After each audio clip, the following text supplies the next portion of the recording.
უკრაინის პრეზიდენტი ვლადიმერ პუტინთან შეხვედრას არ გამორიცხავს, თუმცა მხოლოდ მას შემდეგ, რაც დონალდ ტრამპს შეხვდება და მისგან უკრაინის უსაფრთხოების მყარ გარანტიებს მიიღებს. ამის შესახებ ვოლოდიმირ ზელენსკიმ ამერიკელ პოდკასტერ ლექს ფრიდმანთან 3 საათიან ინტერვიუში ილაპარაკა და არ გამორიცხა, რომ იანვარში შესაძლოა პუტინისა და ტრამპის შეხვედრაც შედგეს. მოლაპარაკებების დროს უკრაინის ძლიერი პოზიციის მნიშვნელობას გაუსვა ხაზი ენტონი ბლინკენმაც, რომელიც სახელმწიფო მდივნის რანგში სეულს ბოლოჯერ სტუმრობდა. უკრაინის მხარდაჭერის შესახებ საუბრისას მან ილაპარაკა კურსკის ოლქზეც, სადაც უკრაინის შეიარაღებულმა ძალებმა ახალი კონტრშეტევა წამოიწყეს. თამარ ჭავჭავაძე გვერდდება ვრცლად. ცნობები, რომ უკრაინის შეიარაღებულმა ძალებმა კურსკის ოლქში ახალი კონტრშეტევა წამოიწყეს, გუშინ გავრცელდა და მის შესახებ ძირითადად რუსის სამხედრო პროპაგანდისტები ტელეგრამ არხებში წერენ. ოფიციალური პირები მოსკოვში ჯერჯერობით საინფორმაციო დუმილს ინარჩუნებენ, რაც შეეხება ახალი კონტრშეტევის დეტალებს. უკრაინელებმა წინსვლა დაიწყეს სუჯიდან ბოლშოე სოლდოცკოეს მიმართულებით, რომელიც კურსკის ატომური ელექტროსადგურიდან 35 კილომეტრის დაშორებით მდებარეობს. შეტევაში ჩართულია 2 ბრიგადა მძიმე ტექნიკით. რუსის სამხედრო ბლოგერები წერენ, რომ სოფელ ბერდინთან მიმდინარეობდა ბრძოლები და დასახლებას უკვე უკრაინის შეიარაღებული ძალები აკონტროლებენ. ვრცელდება ცნობები, რომ უკრაინელები ბერდინსაც უკვე გაცდნენ. რუსი პროპაგანდისტები იმასაც წერენ, რომ შეტევა ძირითადი დარტყმა არ იყო, არამედ ეს იყო ყურადღების გადამტანი მანევრი, რადგან მთავარი შეტევის დაწყებას უკრაინის შეიარაღებული ძალები კურსკშიც და ბელგოროდშიც მსხვილი მექანიზირებული შენაერთებით სავარაუდოდ რამდენიმე დღეში დაიწყებენ.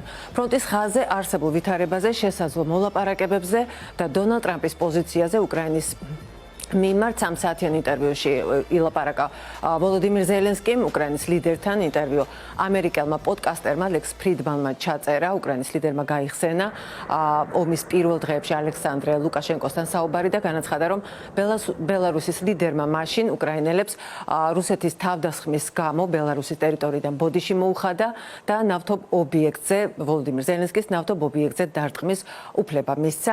ინტერვიუში ძირითადი ყურადღება კი ამერიკის ახალი ადმინისტრაციის გეგმებზე საუბარს დაეთმო. ვოლოდიმირ ზელენსკი დარწმუნებულია, რომ დონალდ ტრამპს სურს უკრაინის პოზიცია მოლაპარაკებების დროს ძლიერი იყოს.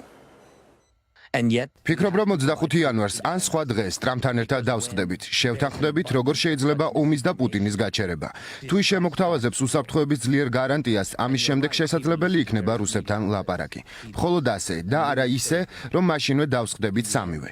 ჩვენთვის მნიშვნელოვანია ისიც, რომ ევროპას ჰქონდეს ხმა, რომ ევროპაც დაუჭერს მხარს უკრაინის პოზიციას. დარწმუნებული ვარ, რომ ევროპასთან ერთად ტრამპს შეუძლია უკრაინას უსაფრთხოების ძლიერი გარანტია შესთავაზოს. ცეცხლის შეწყვეტამდე ჩვენ გვჭირდება უსაფრთხოების გარანტია და იარაღი. რა მოუვა ტრამპს თუ ის ცეცხლის შეწყვეტას მიაღწევს და 3 თვეში პუტინი ისევ დაიწყებს შეტევას. როგორი იქნება ტრამპი და უკრაინა? რატომ დაიწყებს პუტინი ისევ? დაიწყებს იმიტომ, რომ დღეს მას ტრამპის ეშინია და როგორც კი ტრამპი წავა ზავზე, უკრაინისთვის სერიოზული გარანტიების გარეშე ეს მისცემს პუტინს შესაძლებლობას. რუსეთთან შესაძლო მოლაპარაკებების დროს უკრაინის ძლიერი პოზიციის მნიშვნელობაზე ილაპარაკა ენტონი ბლინკენმა სეულში ვიზიტისას. სახელმწიფო მდივნის განცხადებით იმ დონეზე, რომ დღეს რუსეთის მთავარი ხელშემწყობები ჩრდილოეთ კორეა და ჩინეთი არიან, უკრაინას სჭირდება ძლიერი პოზიციიდან ლაპარაკი და ამ კუთხით კურსკის ოპერაციასაც დიდ მნიშვნელობას ანიჭებს. ყველაზე დიდი მამოძრავებელი ძალა, რაც საშუალებას აძლევს რუსეთს გააგრძელოს უკრაინის წინააღმდეგ აგრესია, მოდის ჩრდილოეთ კორეიდან.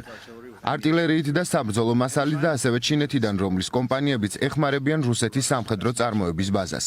რაც შეეხება თავად უკრაინას და კურსკს, ჩვენ ყველაფერს ვაკეთებთ იმისთვის, რომ უკრაინას ჰქონდეს ხელთ, რაც სჭირდება რუსული აგრესიისგან თავის დასაცავად და ასევე იმისთვის, რომ მიმდინარე წელს თუ იქნება მოლაპარაკება ან დისკუსია ცეცხლის შეწყვეტაზე, უკრაინას ჰქონდეს ძლიერი პოზიცია.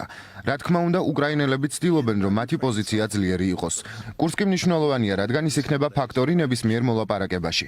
ასევე მნიშვნელოვანია, რომ მოლაპარაკება იქნება თუ ცეცხლის შეწყვეტაზე დისკუსია, ის უნდა იყოს შესლების დაგვარად საუკეთესო პირობები და სამართლიანი და გრძელვადიანი. ამ კონტექსტში ასევე უმნიშვნელოვანესია უსაფრთხოების გარანტიები უკრაინისთვის რუსული აგრესიის გამეორების პრევენციისთვის, რადგან თუ რაღაც ეტაპზე იქნება ცეცხლის შეწყვეტა, პუტინის აზრით ეს არ იქნება თამაშის დასასრული. მისი ამბიცია რჩება, ის შეეცდება გადატვირთვას, მარაგების შევსებას და ბოლოს ხელახლა თავდასხმას. მთელი მსოფლიო ელოდება დონალდ ტრამპის ინაუგურაციას, რომელიც 20 იანვარს გაიმართება. ამერიკელ პოდკასტერთან ინტერვიუში ვოლოდიმირ ზელენსკიმ განაცხადა, რომ თუ დონალდ ტრამპისგან მიწვევას მიიღებს, ის ინაუგურაციის ცერემონიასაც დაესწრება.